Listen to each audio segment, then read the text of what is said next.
Welcome children to the second part of my explanation of the chapter The Wizard of Hockey. Let's start now. In 1926, Dhyan played his first match for India in New Zealand, beginning an international career that lasted 22 years. Dhyan Chand won gold medals at Olympic Games in Amsterdam 1928, Los Angeles in 1932 and as captain in Berlin in 1936. Dhyan Chand scored 36 goals in 12 Olympic matches, an average of 3 goals a match. So now in 1922 we remember that he met Major Bhole Tiwari when he was in Punjab regiment, right? And he started practicing. So after 4 years from then, Dhyan Chand played his first match in New Zealand, and from there only he began his international career, right, which lasted for 22 years.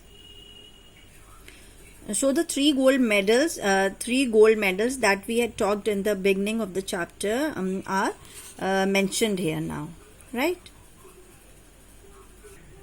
Now switching on to the next paragraph. Dhyan Chand could control the ball so well with his hockey stick that his opponents, children, who are opponents? Yes. Opponent here means people, those who are in the other teams, or you may call them competitors, right? They are the opponent. So now that this opponents thought there was some mischief at work. There is some mischief at work. So he was so good at handling his hockey stick that the members of the other teams thought that there is something wrong, or he is using some magic or some trick while playing this game. Now the Dutch broke his stick to check if there was a magnet inside. The Japanese thought there was glue on it.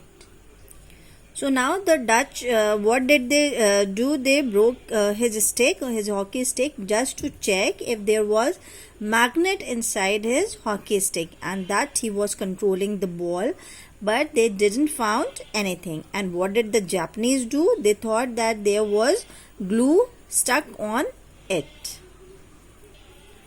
Dhyan Chand's magical stick work drew crowds to the hockey field. So now with this type of skills which he had and the practice which he had put in for while using this magic was like we can say that it was like a magic, and the people, they just love watching Dhyan Chand. His skilled stick work and amazing ball control left fellow players and spectators awestruck. He earned the nickname Hockey Wizard. Awestruck means surprised. So when you see something which is beautiful or marvelous, you are surprised, right? So the way he played, people got surprised how beautifully he is playing. So from here he earned a nickname Hockey Wizard, somebody who had mastered the skill of playing hockey. All right. When he played at Berlin Olympics, a German newspaper carried a banner headline, "The Olympic complex now has a magic show too." So when he was playing Olympics in Berlin, where he was the captain in German, so in German newspaper there was a headline on the front page that there is a hockey magic show too.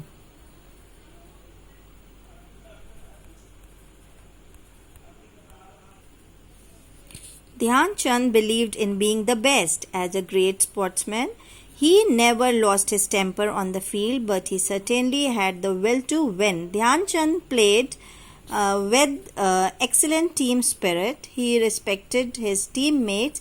Even though he was talented, he never boasted or showed off.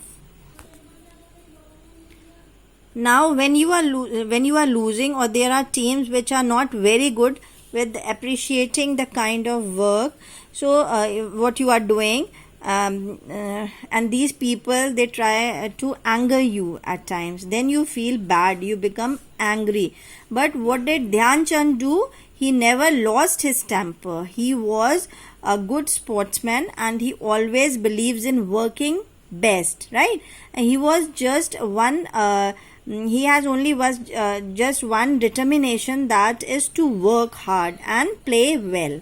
Okay, he never had ego, or and he used to respect his teammates.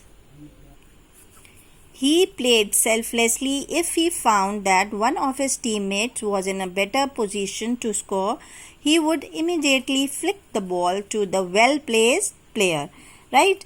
So flick the ball is pass the ball from his hockey stick to the player who was in a better position to make a goal, right? So he never tried to hesitate for that. He never thought that he only has to score the points. So that is how he plays the game selflessly, right?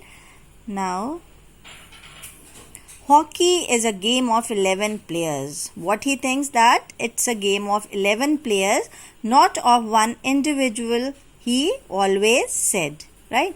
So now the next paragraph. At the age of 51, Dhyan Chand retired from the army as a major. The government of India honored him that year by awarding him the Padma Bhushan, India's third highest civilian honor. So Padma Bhushan is the highest civilian. Here means people who are not a member of the armed forces, or they are not the member in police. So they also receive awards. So Dhyan Chand, at the age of 51, when he retired, after that, what the government do? The government presented him with the Padma Bhushan for his excellence in the sports of hockey. Dhyan Chand breathed his last on 3rd December 1979 in Delhi. A year after his death, the Indian Postal Service issued a commemorative stamp in his honor. So after he retired, he received the Padma Bhushan, and in 1979, Major Dhyan Chand, he expired, he died. And after 1 year of his death, what did the Indian Postal Service do? They brought out these stamps to remember him, right? To give him an achievement that he has done in the field of this hockey. This postal service was, what do you mean by this postal service, children? Yes, postal service, we send letters, or there are stamps stuck to these letters or courier to it. So these are the stamps that were brought out in honor of Dhyan Chand.